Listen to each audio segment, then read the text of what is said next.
आज के दिन इंडिया और यूरोप के बीच में mother of all deal sign हो गई है। इस मदर ऑफ ऑल डील में कौन कौन से सेगमेंट्स पे ध्यान लिखा गया है और ये साइन होने के बावजूद भी इंडियन मार्केट में पॉजिटिव मूव क्यों नहीं आया, इवन क्रिप्टो मार्केट में भी कोई मूव नहीं आया, क्या एक्सपेक्टेशंस बन रही है, सब कुछ डिस्कस करते हैं। पर सबसे पहले मैं इंपॉर्टेंट पॉइंट्स आपके साथ शेयर कर देता हूं।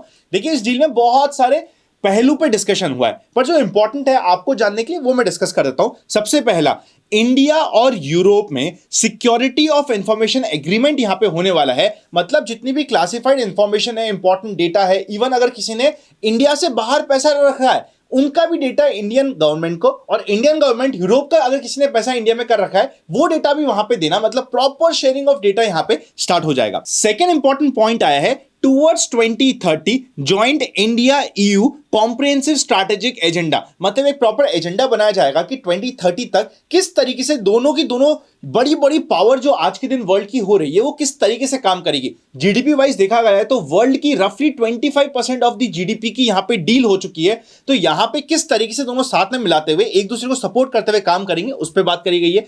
नेक्स्ट इंपॉर्टेंट पॉइंट है फ्री ट्रेड एग्रीमेंट के नेगोशिएशंस हुए इंडिया और ईयू के बीच में। अब ये क्या होगा, देखिए अभी जैसे फॉर एग्जांपल आज के दिन अगर यूरोप से कोई भी लग्जरी कार इंडिया में आती है 110% का वहां पे ड्यूटी लगाती जाती है। इसे रिड्यूस करके अगले 5 से 10 सालों में इवन 10% तक लाने की बात करी गई है और इमीडिएट बेसिस पे फेजेस के मैनर में 40% तक के रिडक्शन की बात करी जा रही है as per reports, as per हवाले जो डिटेल्स आ रही है उनके अकॉर्डिंग। अभी ड्यूटी कम होगी तो क्या होगी, अभी तक जो लग्जरी कार्स इंडिया में सिर्फ 4% का पेनिट्रेशन है यूरोप की कार्स का, वो बढ़ जाएगा बिकॉज वो कंपैरेटिवली सस्ती होने की एक्सपेक्टेशंस होगी। अगर आप भी फॉर एग्जांपल अगर BMW मर्सिडीज लेने का प्लान कर रहे हो या मन रख रहे हो तो अभी नहीं रखना चाहिए। ये एग्रीमेंट के बाद जब ड्यूटीज कम हो जाए, स्लैश डाउन हो जाए, उस समय आपको फोकस करना चाहिए और उस समय शायद आपके लिए कंपैरेटिवली बेटर भी हो सकता है। इवन यहां पे बात करी गई है सिक्योरिटी और डिफेंस पार्टनरशिप की कि कभी भी कोई भी दिक्कत आती है किसी भी नेशन को तो उसको प्रॉपर्ली सपोर्ट किया जाएगा। साइबर हो, चाहे हाइब्रिड थ्रेट हो या फिर स्पेस या फिर काउंटर टेररिज्म हो, इसमें एक दूसरे देश को सपोर्ट करेंगे।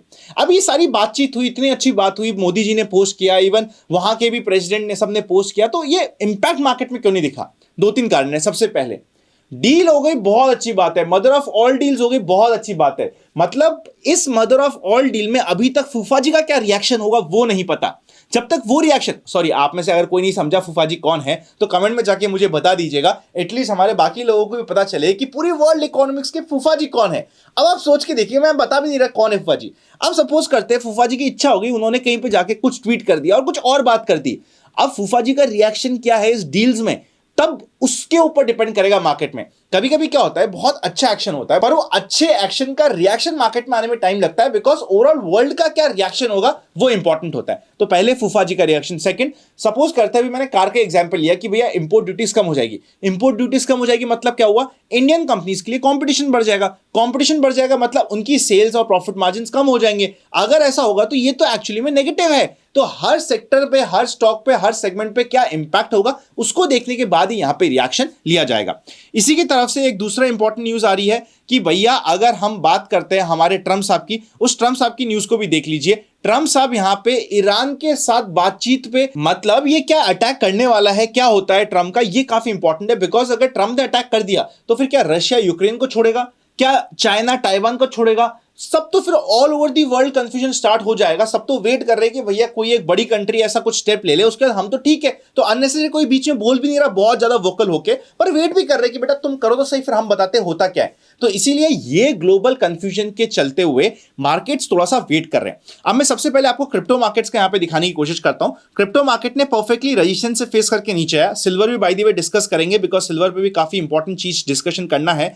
सबसे पहले क्रिप्टोस की बात करते हैं। रेजिस्टेंस से फेस करके नीचे आया, इंपॉर्टेंट सपोर्ट है। यहां पे बहुत सिंपल सी स्टडी होती है। बाय द वे स्टडी करने के लिए, ट्रेड करने के लिए आप डेल्टा एक्सचेंज इंडिया को यूज कर सकते हो। यहां पे जाके आपको मार्जिन मिल जाते हैं। फॉर एग्जांपल बिटकॉइन में ट्रेड करना है तो यहां पे 200 गुना तक के मार्जिन मिल जाते हैं। मैं तो कहता हूं 10x लेवरेज बहुत अच्छा होता है, 10x से ज्यादा लेवरेज नहीं लेना चाहिए। यहां पे जाके आराम से आप ट्रेड कर सकते हो, इवन आप मार्जिन के मोड यूज कर सकते हो। काफी इंटरेस्टिंग प्लेटफॉर्म है, डिस्क्रिप्शन में लिंक है, आप जाके लिंक से अपना अकाउंट खुला सकते हो। नीचे कम्युनिटी का भी आपको एक्सेस दे रखा है, उस फॉर्म को भी भर दीजिएगा। उस कम्युनिटी का भी आपको पार्ट बनाने की हम विद इन 10 डेज कोशिश करेंगे।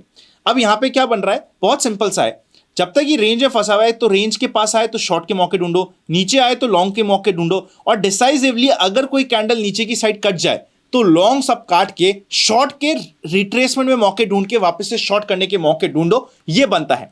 लॉन्ग की अभी कोई बात ही नहीं है, बिकॉज लॉन्ग का अभी इतना कोई बड़ा सेटअप ऊपर की ब्रेकआउट का बन नहीं रहा है, मेजर रेजिस्टेंस बन रहा है। यहां पे हमें देखना पड़ेगा कि क्या ये यहां पे सपोर्ट लेके वापस से बाउंस बैक की तरफ जाता है या फिर एक ब्रेकडाउन देके एक फॉलो थ्रू ब्रेकडाउन हो जाता है। तो फॉलो थ्रू ब्रेकडाउन पे यहां पे हमारे लिए शॉर्ट के मौके बन सकते हैं। ये बन रहा है आज के दिन क्रिप्टो का एनालिसिस, जो आपको ध्यान में रखना चाहिए।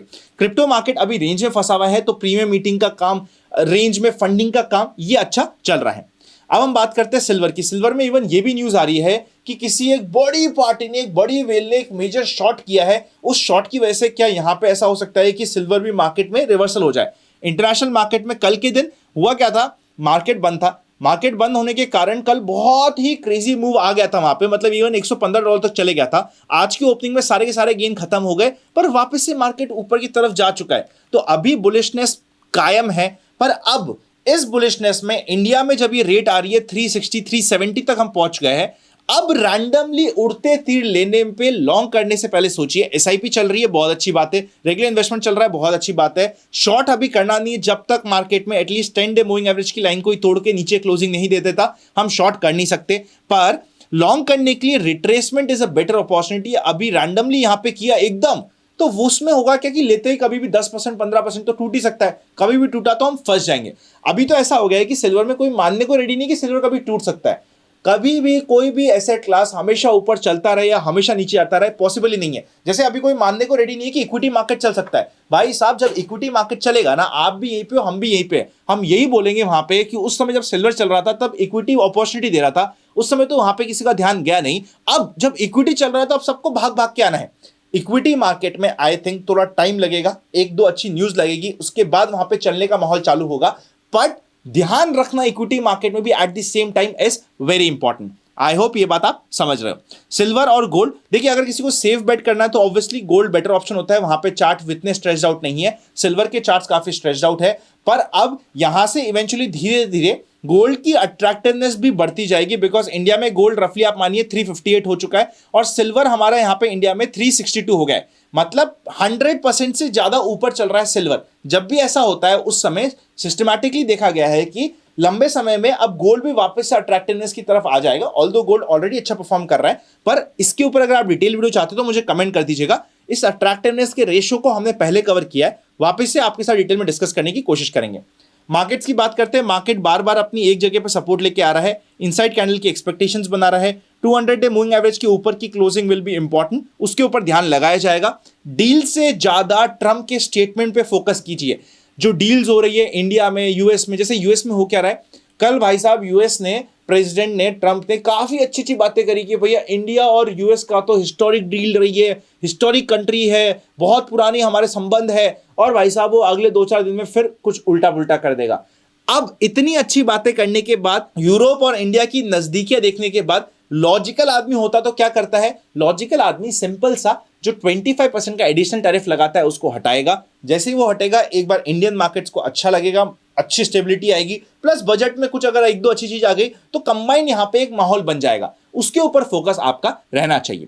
अच्छा लगे वीडियो तो लाइक कर दीजिएगा। आपको क्या लगता है, ट्रम्प 25% का टैरिफ हटाएगा या अभी भी अपने पुराने तरीके से ही काम करेगा? कमेंट करके बताइए। वीडियो को लाइक कर दीजिए। सारे इंपॉर्टेंट लिंक्स आपको डिस्क्रिप्शन में मिल जाएंगे। Happy learning and I will see you very soon.